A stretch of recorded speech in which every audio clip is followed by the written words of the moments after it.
I vote for that. Yes, I want to know how they're going to pay for it all. This 22 million black hole that we're supposed to have, where's the money going to come from for all this improvement? Okay, we'll get to that. Man in the yellow jumper.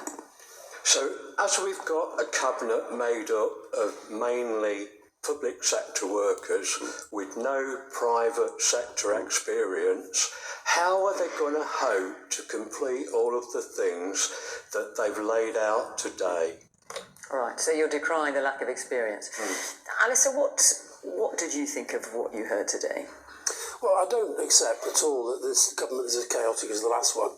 What I do accept, and I'm sure Keir Starmer does, is that it's not exactly got off to the longest honeymoon in history. I think we probably had that back in 1997 because it seemed to go on for a good 3 years before the press stopped saying the honeymoon was over, the honeymoon was over.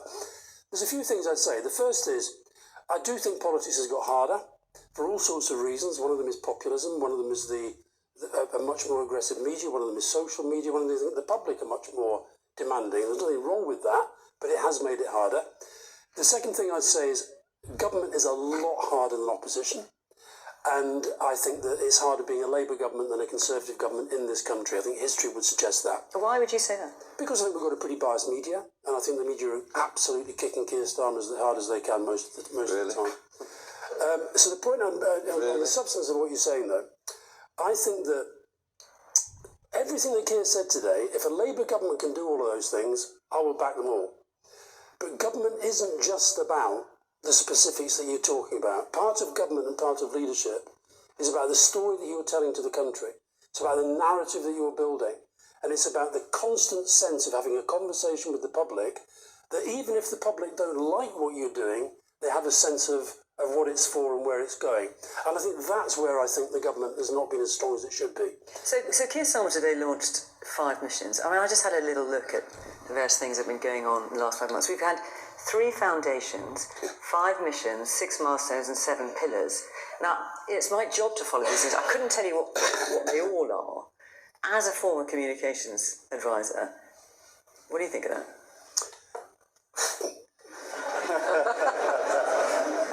I can see why there are issues around clarity, but this goes to my point. The most important thing in government's dealing with everything, hundreds and thousands of different issues and challenges. But when you're leading a country, the sense of strategy has got to be absolutely clear. And I still think, by the way, I haven't heard much of it yet, but I still think there's an awful lot of goodwill towards this government. People want this government to succeed. The answer to the gentleman's question, by the way, is that the money came from tax rises that the public don't like and that business doesn't like. And these are some of the tough choices that they're having to make.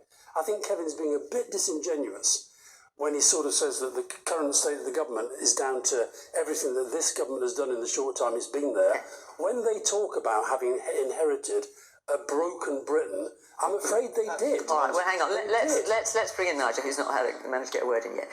A plan for change, a bold strategy, or a cry for forgiveness? So I sat and watched and listened to Keir Starmer's speech, and I was very pleased with myself. I managed to stay awake right until the very end, which, given how bland the delivery was, how scripted the whole thing was, how lacking in any sense of emotion or message delivery, was remarkable. Bold, it was not. And actually, it was all a reiteration of what we've heard already. They want to build 1.5 million homes, exactly the same as the last government. They're on a mad rush to net zero energy production, as was the last government, which, of course, will make us poorer and not richer as a country, so they'll fail on the economic markers as well.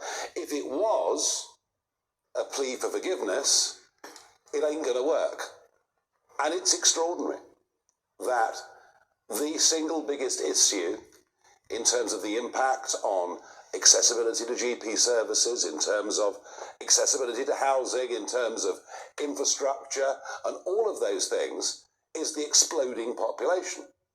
And the exploding population is because Alistair Campbell's lot opened the door, and then Kevin's lot accelerated it in a way that had never been seen in the history of these islands. And yet, the 6 milestones doesn't even mention immigration, the boats, or anything. And I actually genuinely think that the milestones will become millstones as they fail on every single one of them. Okay, so just to let you know, Nigel, we are taking a question on immigration a bit further down the programme, so we are going to be looking at that. Yes, let's, the man there in the check shirt and the brown jacket.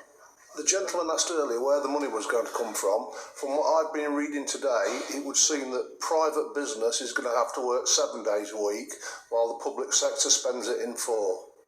Okay, man at the back. The man at the, the man at the back with the glasses, yes, he's in the dark jacket, yeah. Yeah, and so you spoke earlier about foundations. I was really disappointed to not see anything about defence and the 2.5%. Okay, and these two women here at the front, yes, one in the white sweater. Hello. You talked about clarity with all the different things that are being sent out to us with rhetoric, is basically what it is.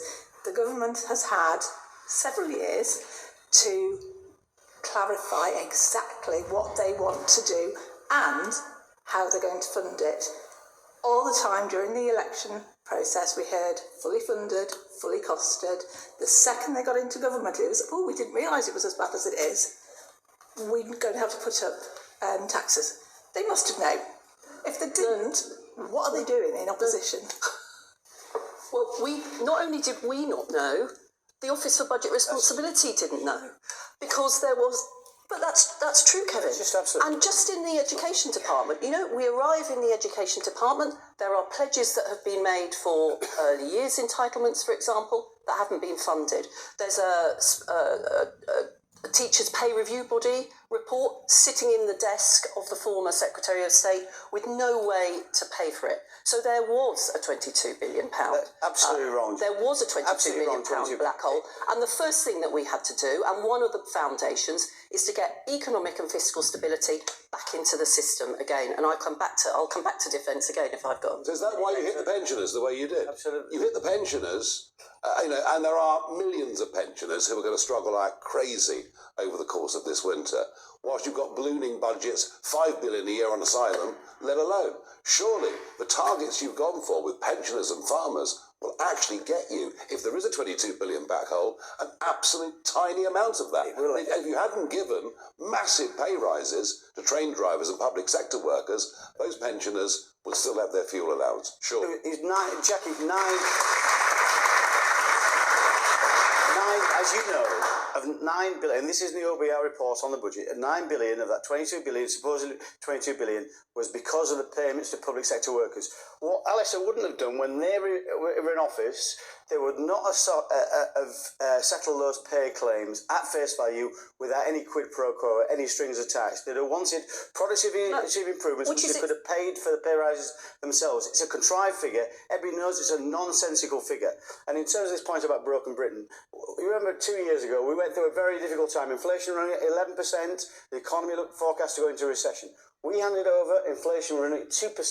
This economy was growing the fastest in the G7 the first 2 quarters of this year.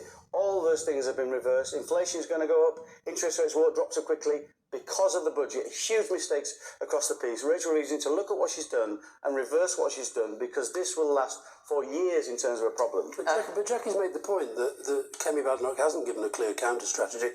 I just want to make one final point that I was disappointed. And Nigel says that immigration is the big bursting issue. I was disappointed Keir didn't mention Brexit, because I think Brexit has done so much damage to this country. Well, I'm sorry, Neil. I'm sorry.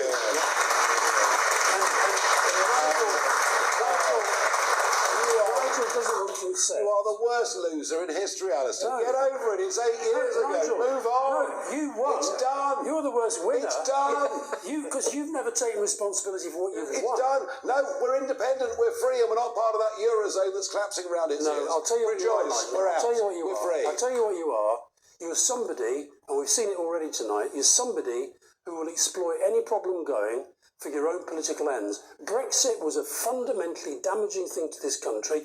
That is your one legacy, and you now don't even want to talk about it, because even you I want to talk even about you it. know that it has damaged this country, it's made us poorer, it's made us weaker, and it's hit our standing in the world. No, as I said, this major decision was taken 8 years ago. It gave us the chance. Poorer. Gave us a chance 5% to be of the significantly economy richer. gone. Gave us the chance to control our borders. We didn't do it all your those way. things, and sadly, this mob, We didn't do it the your Tories, way. didn't If do we'd done it any of it. Nigel's way, it would all have been So, done. would you rather be like France right now, or Germany No, I right wouldn't. now? Well, The really? comparison is what Really? we would be if we'd have stayed in. 5% of the economy. No, we'd have joined the 5%. Euro if you'd had your way back 30 years See, ago. what he'll do is he'll we'd throw up a different Alex, Hang on, don't talk at the same time. Don't It's talk at the same over. time. The war is over. I'm sorry about that, Nigel, because I think you'll find The war young is people in over. this country know that you've taken their The future war away is from them, over. and they will get it back. Move on. Well, it's started, hasn't it? I mean, what can I say? I am going to move on, not because you're suggesting it, Nigel.